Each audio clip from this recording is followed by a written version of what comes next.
Welcome to this evening panel on the Leonine Revival, looking at the Pontificate of Leo XIV through the lens of Pope Leo XIII's writings.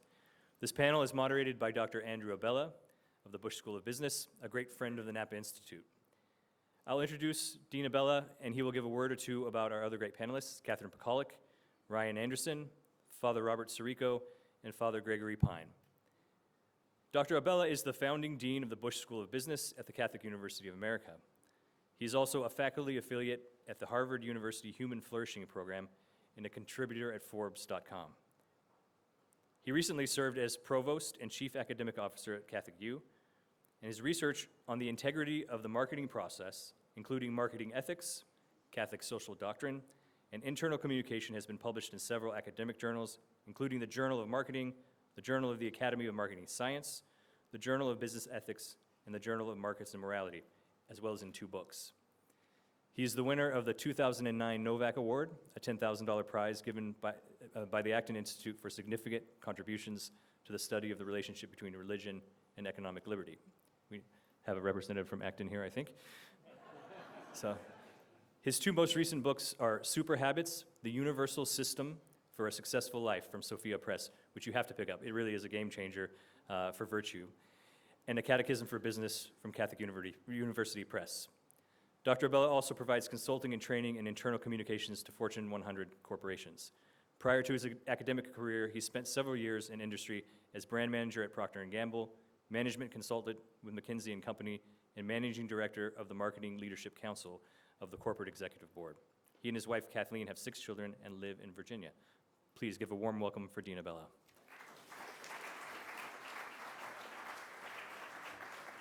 Thank you. Good evening, everyone. If you notice that I'm shivering, it's not because I'm nervous, because you're all very nice people, but it's bloody freezing out there. That's okay. I'm still trying to get the warmth into my bones, so I'm glad the room is full, because the body heat will keep us all warm. So the inspiration for this panel was to explore the thought of Leo XIII and see what it might suggest to us, what we might expect from Leo XIV, because we know that he chose the name in honor of Leo XIII. And the way to do this is we're going to be looking at 4 of Pope Leo XIII's encyclicals. Each of our panelists will be talking about one of them, and kind of trying to see what we learn from that encyclical and what it might suggest for the future. I will introduce the panelists. Immediately to my right is Father Gregory Pine, who is Assistant Director of the Thomistic Institute, which many of you know, and a regular contributor to several excellent podcasts, including what I think is the delightfully named Godsplaining, so one of my favorite. To his right is Dr. Ryan Anderson, President of EPPC, who lives in Virginia with his wife, 5 kids, and over 100 animals. And I don't think you're referring there to your Loudoun County neighbors, right? No, right, okay. So, next to his right is Dr. Catherine Pakaluk, who is a professor with me at the Busch School. Catherine worked earlier in her life at the National Institute of Health while she was in college in the viral epidemiology branch of the National Cancer Institute, and co-authored 2 papers on HIV and cancer, which apparently her experience there led her to study economics. So if you want to make that connection, you have to ask her why afterwards. And then to the far right, for the first time, Father, first ever. Father Robert Sirico. I want to point out, not only is he the President Emeritus and co-founder of the Acton Institute, which gives out the Novak Award, Catherine is also a Novak awardee. I'm very proud of the fact that the Busch School of Business has more Novak awardees on its staff, on its faculty, than any other business school in the entire world. So there we go. Very proud of that.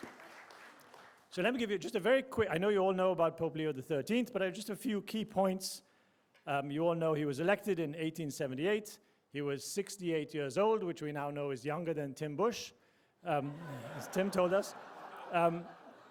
He was, at the time, in frail health, Pope Leo, not Tim.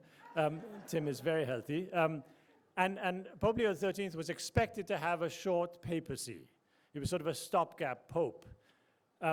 It's difficult for us today to understand in just what a poor light the Catholic Church was seen by the rest of the world in 1878.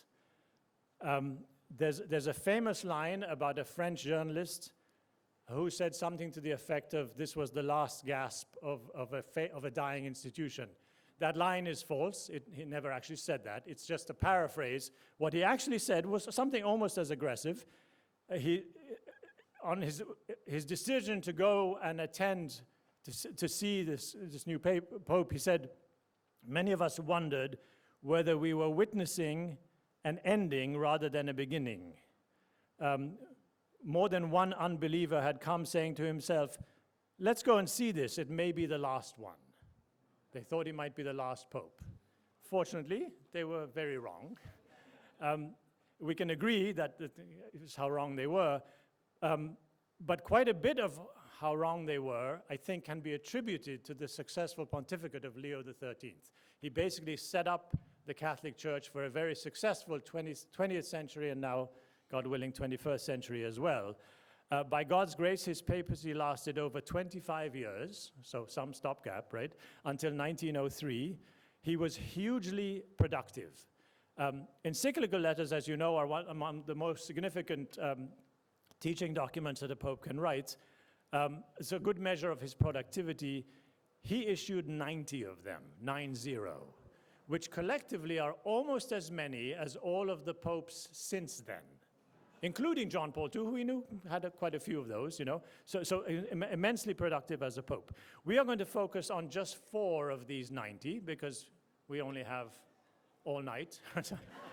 we have less than an hour. And so Dr. Anderson will be focusing on Libertas, which is on liberty. Dr. Pakaluk on Arcanum, which is his first encyclical on marriage and family. Father Sirico on Rerum Novarum, which is on the economy. And Father Pine, who will go first, will actually be talking about the encyclical Aeterni Patris, which is on the return of the restoration of Christian philosophy. So each panelist will introduce their encyclical, drawing from other resources as necessary, and we'll lay out some thoughts on the implications of that encyclical and Leo's pontificate for the pontificate of Leo XIV. So we'll start with you, Father Gregory Pine, on Aeterni Patris. So why St. Thomas specifically, which is what this substantively this encyclical is about? Why St. Thomas, and what does he have over other doctors of the Church, of whom there are so many and so great? So the encyclical Aeterni Patris was published on the 4th of August in the year 1879, so just 18 months after Pope Leo XIII was elected. And it began, or it really gave impetus to a revival of Thomism, which you haven't heard of Thomism. It's a kind of approach to the Catholic intellectual tradition, which takes St. Thomas Aquinas as its leading light. And it's not a mere matter of like kind of patriotism, like he's our guy and we support him. But there's a kind of deference there to St. Thomas as a wise, a good, a holy teacher and preacher. So Pope Leo had, during his life and through his friendships and various connections, profited from Thomism in his own formation, and it gave him entry to the riches of the Catholic intellectual tradition, which afforded him a certainty and a confidence as a pastor and as a preacher, and he wanted to kind of reinstate that clarity at the heart of the Church's doctrinal life. And so his own brother, Giuseppe Pecci, was a well-known Thomist of the day, and one of his collaborators in various projects, Tommaso Maria Zigliara, was another famous one of a similar sort. And so you might ask the question, you know, like, why is it necessary that Thomism return? Shouldn't it always reign supreme?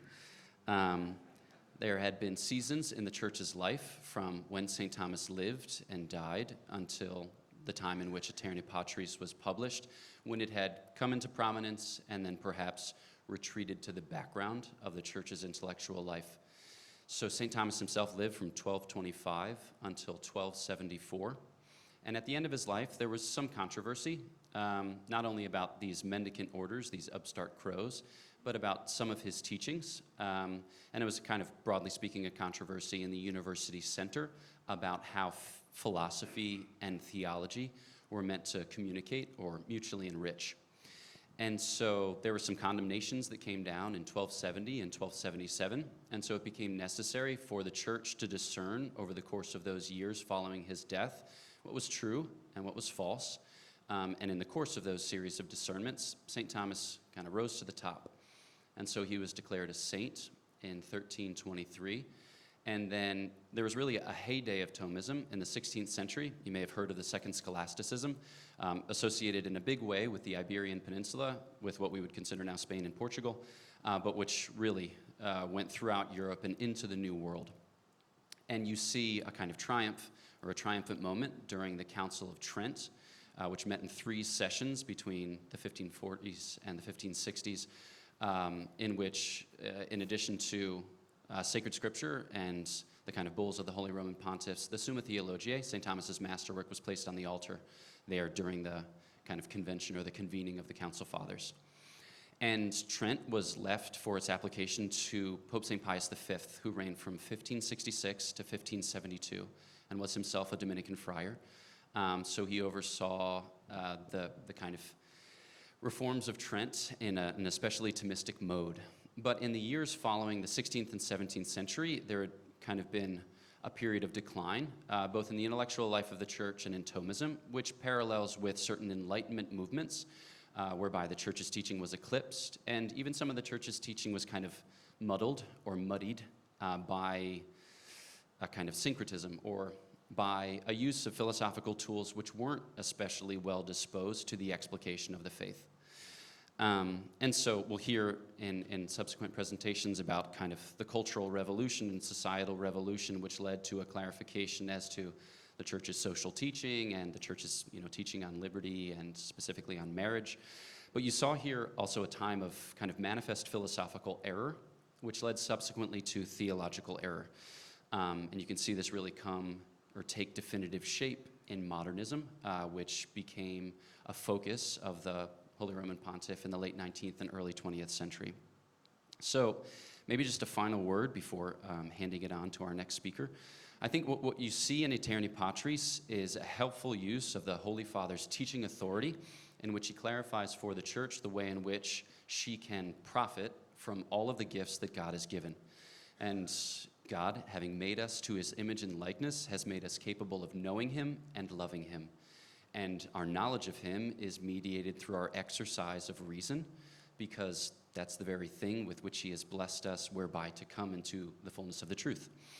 And so in the teaching of Aeterni Patris, which is a short encyclical, we said that he published 90 encyclicals, and many of them are of a very readable length, which is a great teaching tool for pastors and preachers the world over.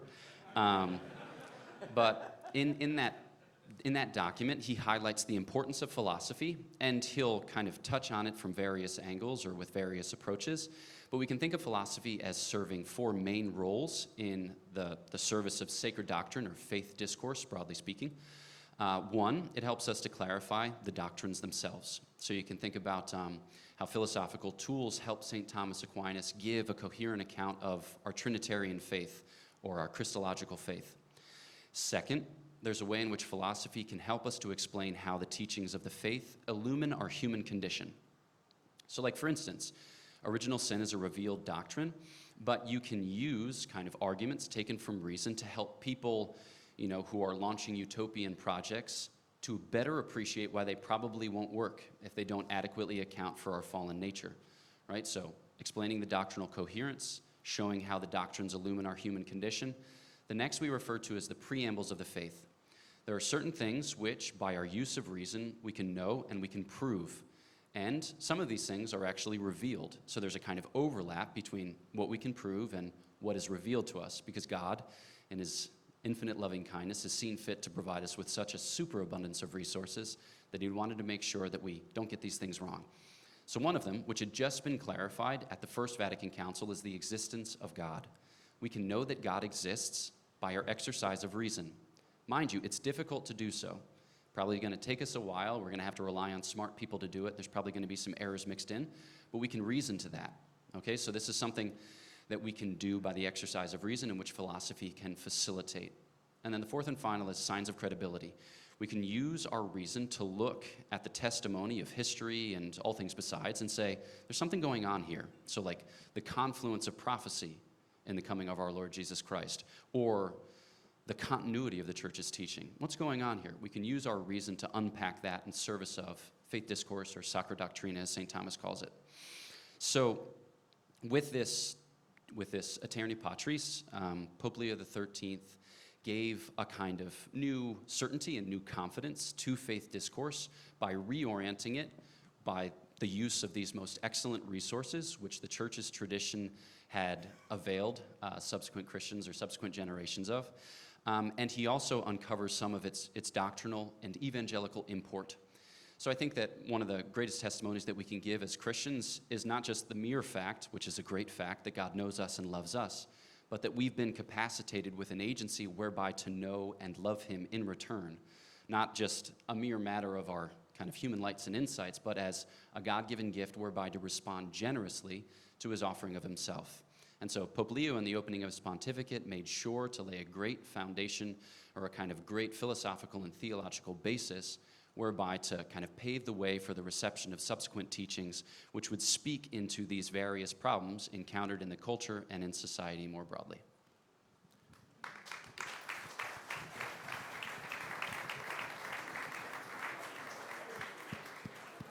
Thank you, Father.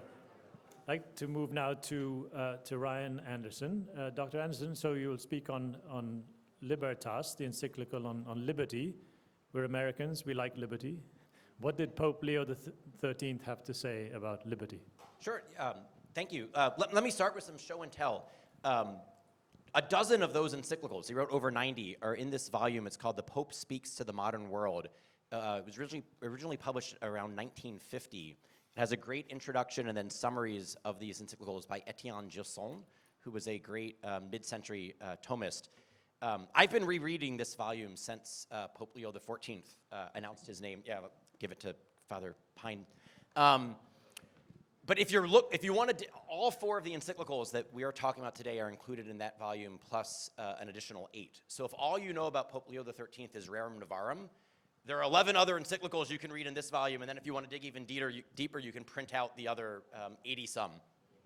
I've been asked about Libertas, and I thought giving some kind of groundwork of the context in which Pope Leo is writing. So this comes out 9 years after the encyclical on Thomism that Father Gregory just spoke of. So it comes out 1888. And to set kind of the intellectual groundwork, J.S. Mill publishes his book on liberty in 1859. If you know anything about Mill, Mill is a utilitarian, and the master principle of On Liberty is that every one of us should be free to do whatever we want to do, provided we don't harm another person. And by harm another person, he doesn't mean moral harm, he doesn't mean spiritual harm, he means like tangible physical harm. J.S. Mill is the one who promoted the idea of experiments in living. We shouldn't be bound by any natural law or eternal law or anything like that. We should all be our own kind of like self-author, and we should be experimenting with liberty, provided our freedom doesn't hurt anyone else, right? So my freedom to swing my hand stops at your nose, but no other moral limits, right? So that's one radical individualism, radical autonomy vision. All right, another current that's in the era that he's responding to, Karl Marx, Communist Manifesto comes out in 1848. All right, so Marx, this will have more to do, I think, with Father Robert's presentation tonight. But look, he says religion is the opium of the people. He says that we're all operating under false consciousness, that for us to experience liberty, we actually need to free ourselves of religion, which is just the powerful holding us back. Natural law, which is again is a class warfare. Those who are in power are telling us that we have to respect their private property rights, we have to respect bourgeois morality, et cetera, et cetera. And then also realize this is only 100 years after the French Revolution, right? And so if you think of the three French words, liberté, égalité, fraternité, that's not the vision of liberty that Pope Leo is offering. The way that I like to summarize the French Revolution is the quote from Denis Diderot, "Man will never be free till the last king is strangled with the entrails of the last priest." right? So like that's the vision of what freedom would look like. Both church and state would be dissolved. All right, so what Leo wants to say, and what he says in Libertas, is the church has been a perennial defender of authentic human liberty, and anything that is good in modern depictions of liberty, the church has always been defending. But the church now needs to criticize the excesses of modern theories of liberty. He divides this into two concepts, what he calls natural liberty, which is simply, why are we as human beings, why do we say that we're a free species? As Andrew mentioned, we have over 100 animals on our property. These are like cows and pigs and ducks and chickens and lambs and goats and other animals. None of them are free animals because none of them are rational animals, right? So why we have natural liberty, it's precisely because we have a rational intellectual nature. The metaphysical principle of this, as Aquinas would say, as Leo says, is that we have an immaterial soul, which means we're not driven by blind passion. We're not just driven by our impulses. We're not just driven by our desires. We can reason about what is good, and then our rational will can choose what we know to be good. So that then leads Leo to talk about what he refers to as moral liberty. Moral liberty is not the freedom to do whatever you want to do, right? It's the freedom of actually choosing what you ought to do. And so Leo draws a distinction between liberty and license, something that every one of the American founders would have drawn a distinction between, something that many of our politicians today can't draw a distinction between. This is why when I think what Leo XIV will have to teach us as an American now in Rome, especially next year being the 250th anniversary of the founding of our country, that distinction between liberty and license. Right? We can go wrong either because we choose an end that isn't good for us, it's not fitting for our rational nature, or because we choose bad means. Right? So this is, if you're at all familiar with a more contemporary Thomist moral theologian, Servas Pincers, a Dominican theologian, it's the distinction he draws between freedom for excellence and the freedom of indifference. Right? The distinction between a freedom that is actually oriented us towards what is truly good for us, where we choose an end that is fitting for our nature and means that are appropriate for it, versus the choose your own adventure, do whatever you want conception of freedom. America's founding had, I think, the freedom for excellence conception. America of today has the freedom of indifference conception. All right, next thing to say, Leo says, wait, so if the reason that we are a free animal is because we're an intellectual animal, and if freedom is perfected by choosing the good, then this means we need law. Because law is nothing but an ordinance of reason for the common good, promulgated by one who has authority for the common good, if you get the full Thomistic definition of reason. So this means anyone who tries to say that law is at odds with freedom has a false theory of freedom. So think of all the antinomians that want to pit freedom at odds with law, that law is somehow a limit to our freedom. What Leo argues is that law is what actually makes freedom possible, because law is what directs us towards our ends and towards the means that we ought to choose for our end. In the focal case, he's talking about the natural law, right? The law written on the heart, the rational law that all of us as rational creatures participate in. Next paragraph, he goes a step deeper and he says, look, and the natural law is nothing but the rational creature's participation in the eternal law, right? So this is straight out of Aquinas. I'd also argue this is right at home in America, because when MLK is in the Birmingham jail, MLK, a Baptist minister, who does he cite? He cites two Catholic theologians, Augustine and Aquinas. What does he cite them as saying? Augustine, an unjust law is no law at all. Aquinas, how do we know the difference? A just law is a man-made law that's in harmony with the natural law and the eternal law. Right? So Leo is saying in 1888, exactly more or less what MLK will say less than 100 years later. And so there can be some synergy here as Americans as we think through the best of what America could be. All right, before I run out of time, I'll just add, he then says, look, the same thing needs to be true for human law. Right? If your conception of liberty is in essence anarchy, that man is most free when he has least law, you actually don't yet have a sound understanding of what law is supposed to order us towards the common good. And so there's going to be certain rules of the road. We can have too much law, we can have bad law, we can have unjust laws, but we can also be in a situation where we don't have the necessary legal protections. And I think this is more the Marxian, the cultural revolution, the class warfare, the idea that all of morality and therefore all of positive law, human law, is just a matter of power politics. He's more responding to that in that context, I think. Leo in Libertas is a critic of a certain form of democracy, where it's sheer majority rule. And this made me immediately think of Lincoln's debate with Stephen Douglas, where Stephen Douglas says about slavery, well, look, I don't care whether the territories vote it up or vote it down. Whatever the majority wants, that's what the territory should get. And then Lincoln's response is, wait a minute, you can't say that you would just as soon see a wrong voted up as voted down. If you think it's wrong, then the law shouldn't be protecting it, right? And this is what Leo's getting at. For human law, for democracy to be possible, it can't just be sheer majority rule. The majority needs to be informed by the natural law and the eternal law. I'm guessing I'm running out of time just because it feels like I've gone about the right. There's more to say.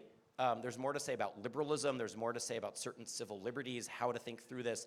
I just want to close by saying, a couple areas that I think Leo XIV has already hinted that he's going to be focused on. One is when he picked the name Leo XIV, he said, if Leo XIII was operating in the context of the Industrial Revolution, my papacy is in the context of the technological revolution. And he's already highlighted that artificial intelligence, large language models are going to be on the table. First thing to say there is they're not actually intelligent. They don't have an immaterial soul. They don't actually have freedom, which means we as people who are intelligent and free need to think about how do we govern AI.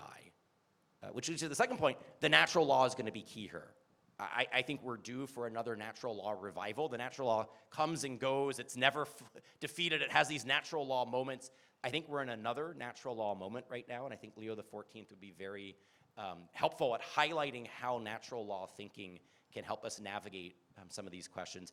And then lastly, all of the, from JFK on, Catholic politicians who said, I'm going to leave the faith at the door, they're running afoul of libertas. And it's exactly what Leo was criticizing with the heresy that he dubbed Americanism, the idea that we can just separate our faith from public life. So it's not just that we need natural law as we think through these questions, we also need the eternal law.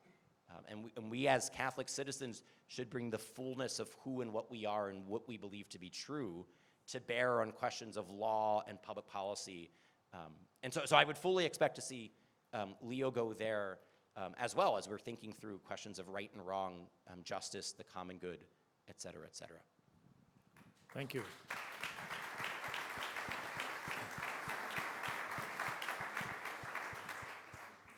Dr. Pakaluk, tell us about the encyclical Arcanum and what it suggests, what it would have suggested about the breakdown of the family in the 20th century. That's a lot to answer, but I'll try to do it in two parts. I was delighted to see everybody here. I thought maybe we could take this on the road. There's like a demand for a Pope Leo roadshow, but then I realized it's so cold outside that this was your refuge. The letter Arcanum Divinae is subtitled in English on Christian marriage, and I was thinking, although I wasn't planning to mention it, it's great that it follows Ryan's reflections on Libertas, in part because that very bold statement by John Stuart Mill. At the back end of On Liberty, he says, well, what about divorce, John Stuart Mill? Right, we're not supposed to, you're free to do anything you want as long as it doesn't sort of physically harm anybody. At the back end of On Liberty, he says, what about divorce? He says, well, this is a very tricky case. And he says, because particularly if you create a child, it's one of the most responsible things a human being can do. And so by responsible, he means, well, it really isn't clear that you should be free to walk away. And it's an amazing, he vitiates in a single sentence his entire document. So even Mill really wasn't a million, particularly because of this question of marriage. And so marriage is the sort of eternal, it's the eternal taunt to all of our notions of liberty. It really is today. So briefly, this is a tremendous and blessedly brief document, which you should just read. There's nothing more instructive than to read Pope Leo in his own words. And so where I can get away with it before I'm done, I will just read you what Pope Leo said. This was written in 1880, which is the third year of his pontificate. So this was really on his heart and mind as he began his reign. One way to think about Pope Leo, by the way, is that the length of his reign mirrors John Paul II's, or can you mirror it before? It precedes. He is the Pope who reigned. I mean, so he's elected in 1878. John Paul II in 1978, and he reigns almost the same exact amount of time. So these are two great popes who close out their respective centuries. Okay, so Arcanum. So one of the things I do when I teach. What are the sources of Arcanum? So one of the things you should do when you read an encyclical, go online and find these encyclicals, read the title, and then scroll all the way to the bottom. Read nothing. Go all the way to the bottom. The bottom will tell you when it was written. And then you want to scroll through the sources. This is so important because frequently people behave in a very non-Catholic way. They behave as if these letters are innovations, or they're kind of invented by the current pontiff. And this can, if interpreted incorrectly, devolve into a kind of ultramontanism. Whatever is the policy of the church is whatever this current pope happens to say. So you want to go and look at the sources, and what you find, in fact, I wrote down just a handful of them, ones that you would recognize, and you wouldn't recognize the other half of them. They're from obscure texts that we don't know, but he's citing Ephesians, Corinthians, Hebrews, Acts, all of the Gospels, St. Jerome, St. Augustine, St. Ambrose, the Council of Trent, and the Roman Catechism, the Council of Florence, canon law, and the encyclical letters of Pius VI from 1773, Pius VII, Pius VIII, Gregory XVI, and Pius IX. This is not something he sort of sketched off in a vision, like, this is how I see marriage. This is really drawn from the well of the church. And all of the encyclicals have that character. Okay, finally, so this is what comes behind Arcanum. What comes after Arcanum? Father Robert will tell us about Rerum Novarum and how much comes after Rerum Novarum. Arcanum is similar. So the great encyclical on Christian marriage written by Pius XI in 1930 is written on the 50th anniversary of Arcanum. And in a manner of speaking, Familiaris Consortio is the 100th anniversary of Arcanum. You'll say, well, but it was written or was published in 1981, so we're off by a year. Not so fast. The Synod on the Family was established in 1980, and John Paul II certainly had in mind the anniversary of Arcanum. So this is a document which behaves in all respects like Rerum Novarum. It's 45 paragraphs, which is blessedly short. I will tell you there's two ways to think about an encyclical letter, or two things you have to always know. What does it show up to say, and why does it show up to say it then? Right? Because the teachings on marriage aren't new. I mean, he's not going to tell us anything we didn't know about marriage, not really, right? He might say it in a new way. So what does it show up to say? And so I'm actually going to grab from paragraph 39. He says, marriage was not instituted by the will of man, but from the very beginning. Does that sound familiar? Has anyone read any of the texts of John Paul II? But from the very beginning, by the authority and command of God. And that could be the theme. It's not the theme. That could be the theme. This marriage is a divine institution. So what does he show up to say? It's two things. Unity and permanence. And unity is not what you think. It's not that marriage is between one man and one woman. That's not the unity. The unity that he means is no plural marriage. No multiple wives, and certainly no multiple husbands, but especially no multiple wives. And permanence, by which he means no divorce. All right, so those are the two things he shows up to say. He then says, in paragraph 3, right at the beginning, he says something really interesting. He says, look, in every age, now remember this is the beginning of his pontificate, right? He's 3 years into a 25-year pontificate. He says, look, in every age, what is the job of the church? To show up and set in order what might have become deranged in human society. Okay, all right, interesting. Very interesting, he says society, so I'm going to make the point to you now.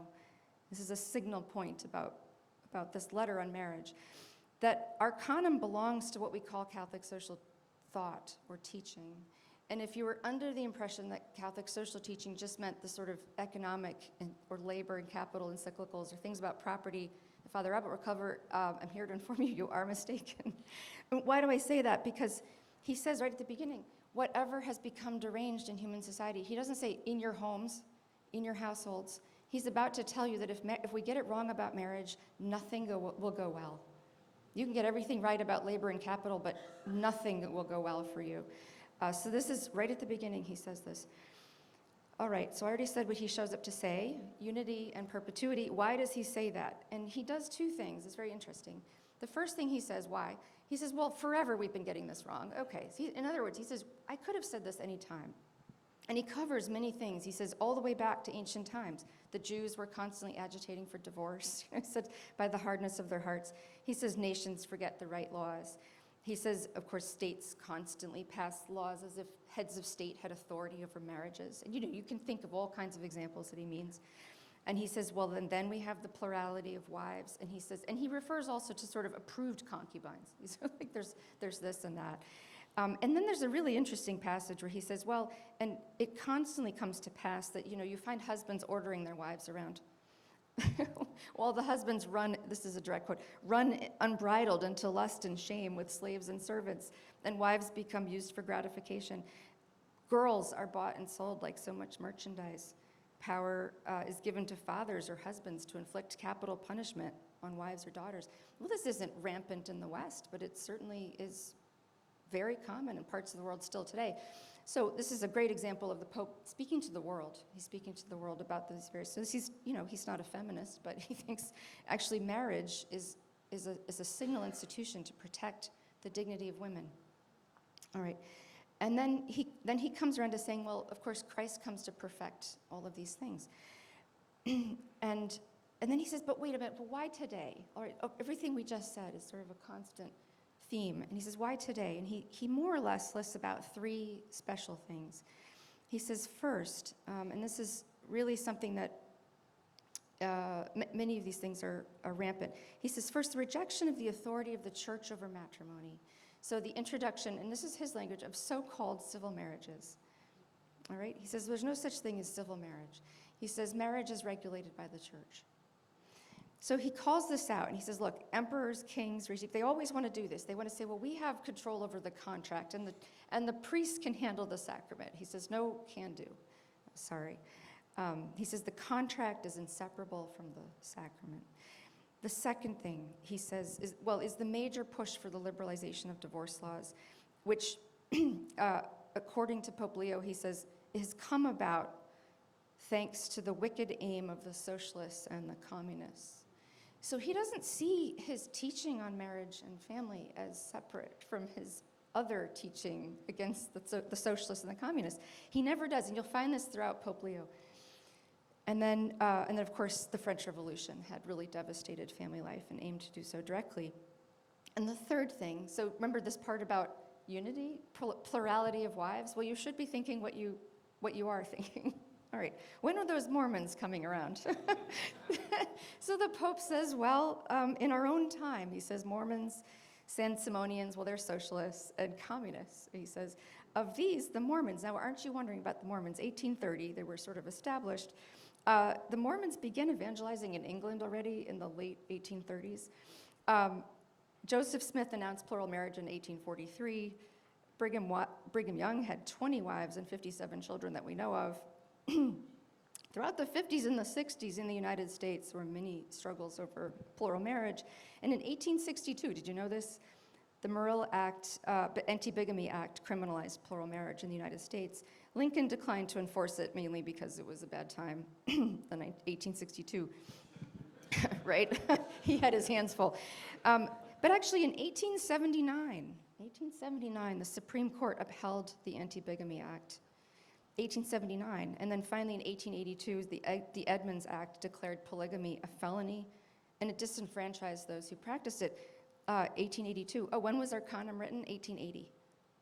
He's thinking about all of this and reading it. So again, this is a pope who's thinking about the entire world. And so I'll just end with one last, this is why he shows up to say this. And so I'll just end with one last paragraph to persuade you that he thinks of this as a social problem and not merely as a problem that you might have in your home, in your household. He says, in paragraph 29, he says, "Truly, it's hardly possible to describe how great are the evils that flow from divorce. Matrimonial contracts are by it made variable, mutual kindness is weakened, deplorable inducements to unfaithfulness are supplied. Harm is done to the education and training of children. Occasion is afforded for the breaking up of homes. The seeds of dissension are sown among families. The dignity of womanhood is lessened and brought low. Women run the risk of being deserted after having ministered to the pleasures of men. Nothing has such power to lay waste families and destroy the wealth of nations." Did you hear that? The wealth of nations. "As the corruption of morals brought about by divorces, and divorces are in the highest degree hostile to the prosperity of families and states." It's hard to believe, it's hard to think that this isn't part of social teaching, right? He thinks that he's here to sort of set to right what has been deranged in human society. So with that, we will pass it over to Father Robert. Thank you, Catherine.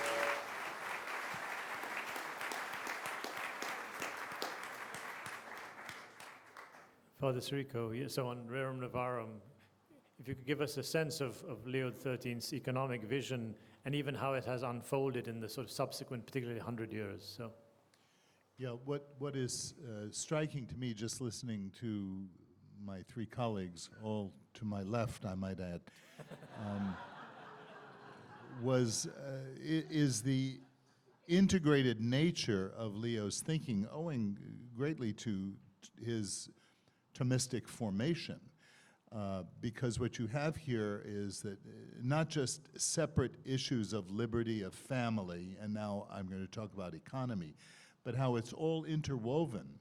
You see this in Rerum Novarum, which is written in 1890, and think of the backdrop of what's going on. You've heard a bit of the backdrop already, but I just want to underscore a number of things as it relates to his concerns about economy. Of course, there's the Industrial Revolution, which we've talked about, and there is the rise of communism. And what communism, Marx is very active. Remember that in just a few years after this encyclical, 14 or 15 years later, 18 years later, you're going to have the Russian Revolution. And this all begins to foment, and it's the claim that Marx and his comrades are making on the worker, that we are the defenders of the worker. And this is all going to begin to play itself out, and a notion of class division, class struggle that is being promoted. But also what comes into Marx's consideration, and you could in one way see Rerum Novarum as a direct refutation of a book that was compiled posthumously by Marx's colleague Engels, which was entitled The Origin of the Family, Private Property, and the State. And what Marx is going through here is attacking marriage, attacking capital, attacking private property, and seeing all of that as supporting a bourgeois notion of how people should live their lives. What Leo does is attack that and rip it apart in all these various encyclicals in various ways, and now we come to the economics. And here is one of the most striking things, and I think there's a lot of confusion over Rerum Novarum because, especially in the United States, because its reception in the United States was in many ways, I think, obfuscated and redirected through the writings of a priest who really was at the beginning of the what was the preliminary to the Catholic Bishops' Conference, which was called the Catholic War Council. And this is Monsignor John A. Ryan. Monsignor John A. Ryan was able to convince many of the people in the church at the time that essentially Rerum Novarum was a semi-socialist document. And he does this because Leo is defending the rights of the workers and the priority of the family over and against the cruelty at times of the Industrial Revolution, the great hardships. But Leo is anchoring his defense of the family in what he calls the sanctity of private property. Now, socialism, semi or otherwise, is going to be appalled by the notion that private property is holy. And it is holy because of the way in which it emerges. And in this sense, it's a very Lockean description of man's labor being mixed with the earth and then drawing from the material things of the world, drawing things out and making them available in the process of economic production. But what Leo is emphasizing constantly is that while private property is holy, it is not absolute. And that the family, the stability of the family, the stability of the economy, the not redistribution but distribution of wealth, and here he juxtaposes himself from the Marxist coercive way of government-dominant central planning efforts to ensure the well-being of people. What he says is access to labor, in effect, that is, man's access to labor, is what will ensure the stability of the family and the stability of the economy. So all of this is a several-year project, as you can see, reflecting back and repudiating the communist and the socialist experiment. He wants to take back the claims of Marx into the bosom of the church because of the church's knowledge of who human beings are. Now, there's so much to say here, and that, and we're all saying it, but what happens shortly after this is that he will write a letter to the United States, and this is where we come into it to bring it up. This is a letter that was directed to Cardinal Gibbons, who at the time was the prelate of the United States. He was the Archbishop of Baltimore.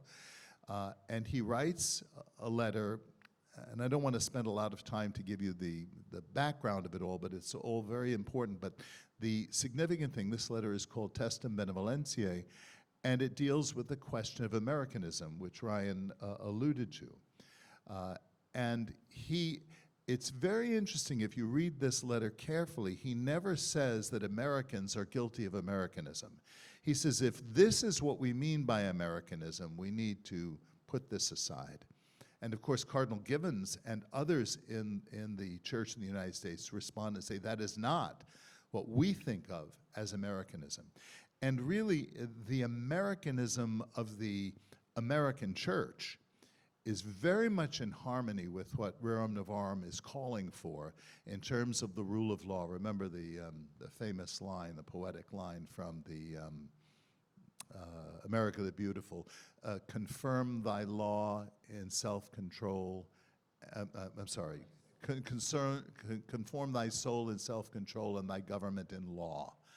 And this is exactly the kind of theme that is emerging. So in many respects, if you hear Americanism, you have to be very careful, like you have to hear the word liberalism very carefully and understand what is meant by it, that there are two forces, the kind of extreme libertine force that is emerging through John Stuart Mill, for example, through the French Revolution, and another way of seeing human liberty as the servant of the family and the protector of the family, which in an odd way Marx saw more clearly than many modern capitalists do.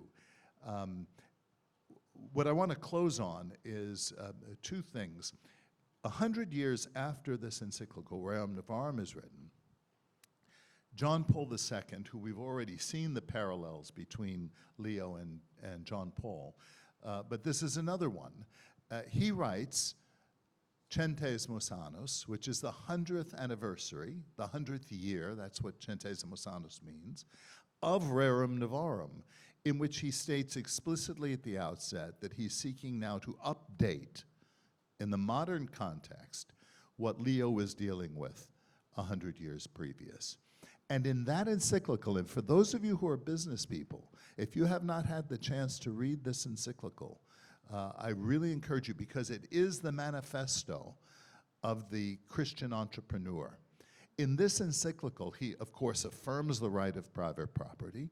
He articulates and elaborates something that is in Leo, that is the principle of subsidiarity, succinctly said that it's where needs are best met at their most local level, that legitimates government interventions, but only as an exception, not as a norm, and that they should withdraw once the natural society is functioning again as a help.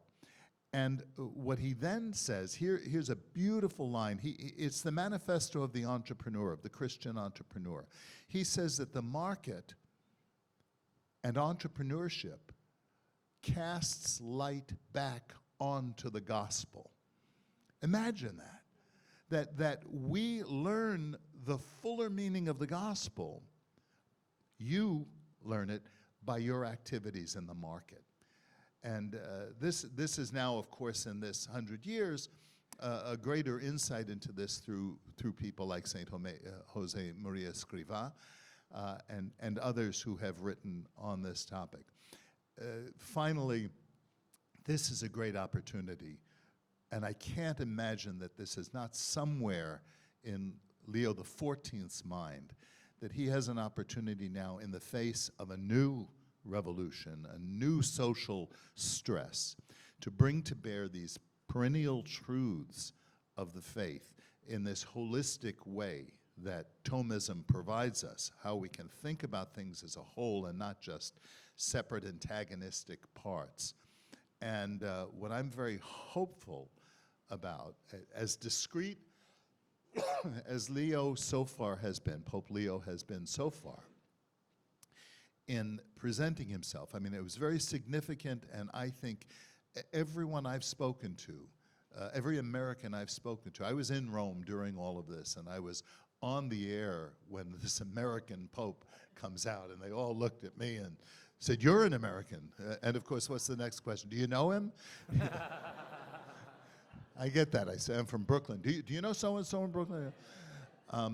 But what I think Leo has the opportunity to do, especially in the face of AI and the other challenges to the family, far more radical but prescient in Leo XIII. I mean, the whole description of the family is the struggles we're having now at an even more radical level.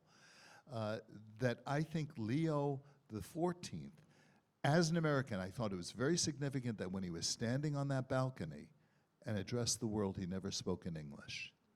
That was very significant to my mind, because he is the Bishop of Rome, and he is the pastor of the whole church.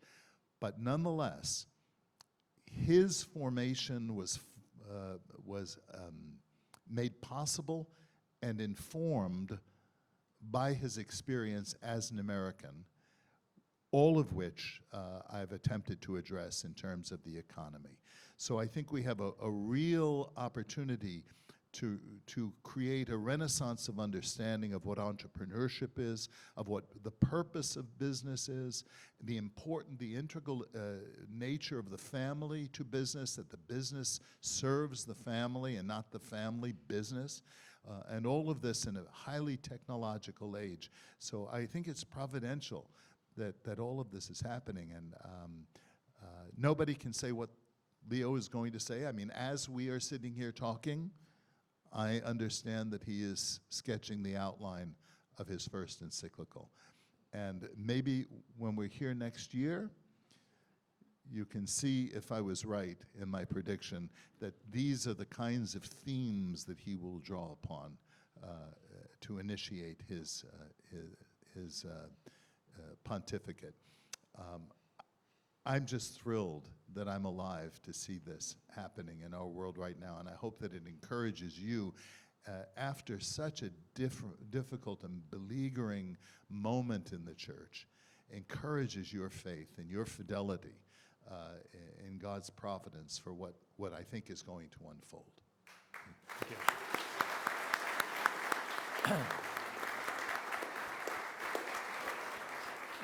I'm sure you've been impressed with the depth of insight from our panelists. For this final round of questioning, you are going to be amazed at their brevity.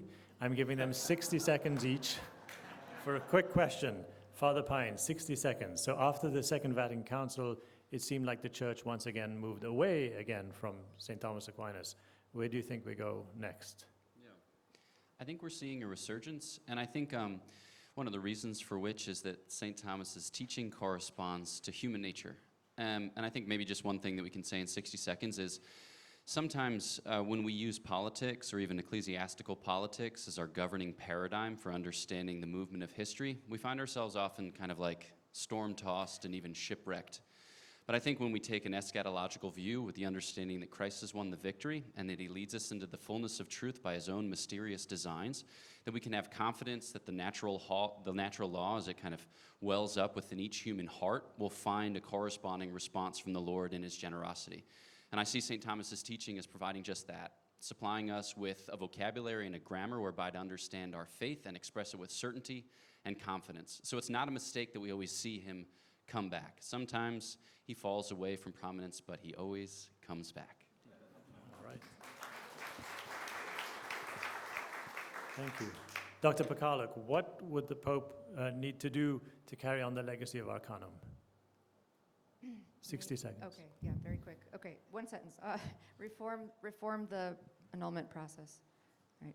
So we really haven't handled, we haven't handled, like, we've moved on. Like, the marriage crisis is now whether two men can get married or two women can get married, and then it'll be, or three, right? It's like, and so, like, you know, the perversion keeps marching forward, and it's like we haven't even caught up to the last, like, we're still fighting the last battle, but the thing keeps moving.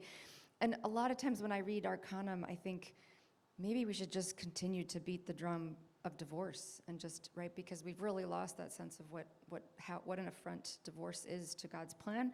So we need to, I think, refocus our energies on that. And obviously, it's a grave scandal that the world sees annulments as a Catholic divorce, and that we have to end that. That has to be reformed dramatically. So those are the things I would focus on. And then certainly this question of plurality of wives. I mean, certainly in Pope Leo's mind, he meant to refer to kind of promiscuity generally, concubinage. We live in a society in which everyone's like the woman at the well with 7 husbands, right? You have 7 husbands, and the one you have now is not your husband, actually, right? And this is really how most people live. Sociologists call it the marriage go round, like multiple partners, either in or out of marriage. And this is no prettier today than it was 100 years ago. Thank you. Dr. Anderson. So civil liberties, freedom of speech, freedom of religion, separation of church and state, etc. What, from the Libertas perspective? 60 seconds. Yeah, so the reason Andrew asked that question is that Pope Leo in Libertas is a critic of all of those things in Libertas, if you understand those things in the way that I think most continental Europeans at the time were thinking about them. As Father Sirico mentioned, when he sends this letter to Cardinal Gibbons sends a letter back saying, yeah, no one in America thinks that. I think the exact quote is something like, not a single bishop, not a single priest, dare I say it, not a single lay person that actually knows their faith believes what you're describing as Americanism. But I think it's worth pointing out here something, and yet, 100 years later, many Americans did believe that. So Leo was clearly on to something, right? And so I think, like, as American Catholics, we should realize that, like, America and Catholicism are not one and the same, but nor are they fundamentally opposed. And I think the temptation that we see in today's discourse is either to equate the cross with the flag or to think that they are fundamentally opposite. And I think as Catholic Americans, we should see there's a tension, but it's a reconcilable tension, and that America will be at her best as Catholics are more authentically Catholic in the public square, right? That this nation can't actually thrive if we don't have like serious religious believers actually shaping what our laws look like. So I think for all those civil liberties that Andrew mentioned, we need to have a Catholic understanding of those civil liberties, not the secularist understanding. And those are different substantive concepts. Thank you. Father Sirico, 60 seconds. Define integralism and say what Leo would have said about it. Well, I think it's pretty clear. Integralism is this idea. It's really a form of theocracy. It is a form or presumption that in effect it's a denial of the God and Caesar distinction that Jesus makes when he says he looks at the coins. It's an attempt to bring about the church's triumph in society through the state.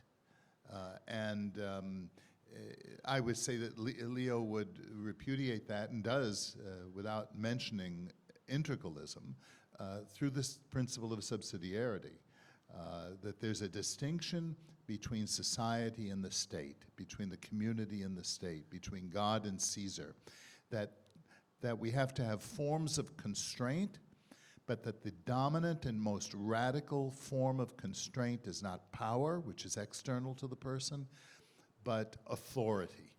And that requires a formation of conscience that can result in forms of constraint that go much deeper than a law can. And Father, if I may give you a bumper sticker summation of what you said before, Yves Simon said that the natural law will always bury its undertakers. Thank you, Father.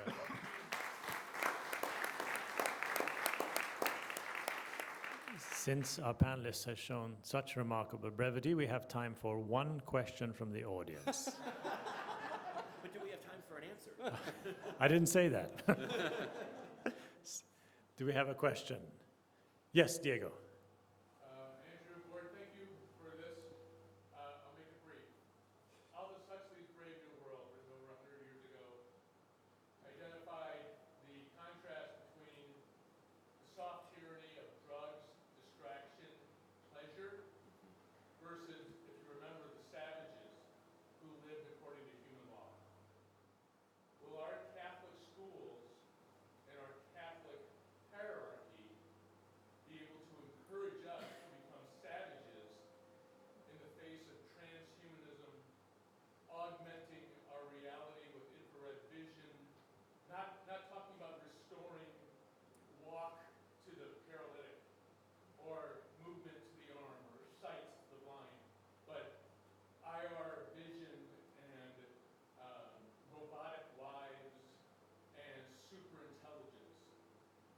Is our church ready to contend with that, what I think is a reality within the next generation? I would say not only is the church ready to do that, the church is the only one that can do that. And the reason for that is if you consider the Catholic Church, it's the longest ongoing institution in human history.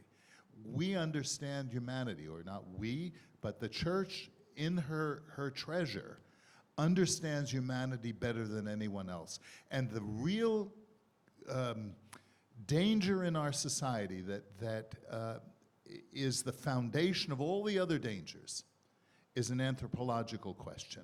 Who is man? Who are we? Because what you have just addressed is that question. The whole homosexual thing is that question. The whole transgender thing, all of the economy, marriage, all of these things have to do with who man is. And the church knows who man is because Jesus Christ reveals man to himself. So I would say no one else has the answer to this question the way we do.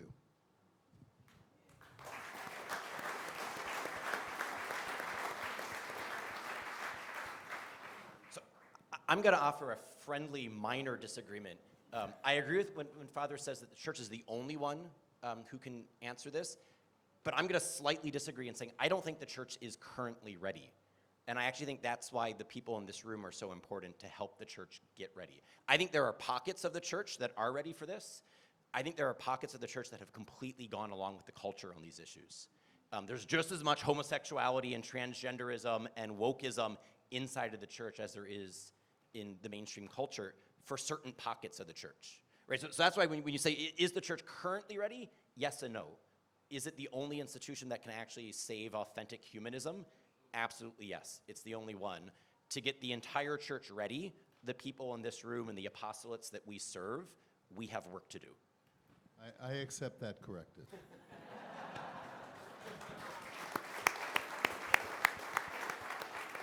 Well, thank you again to our wonderful panelists. Thank you for joining us, and stay warm tonight.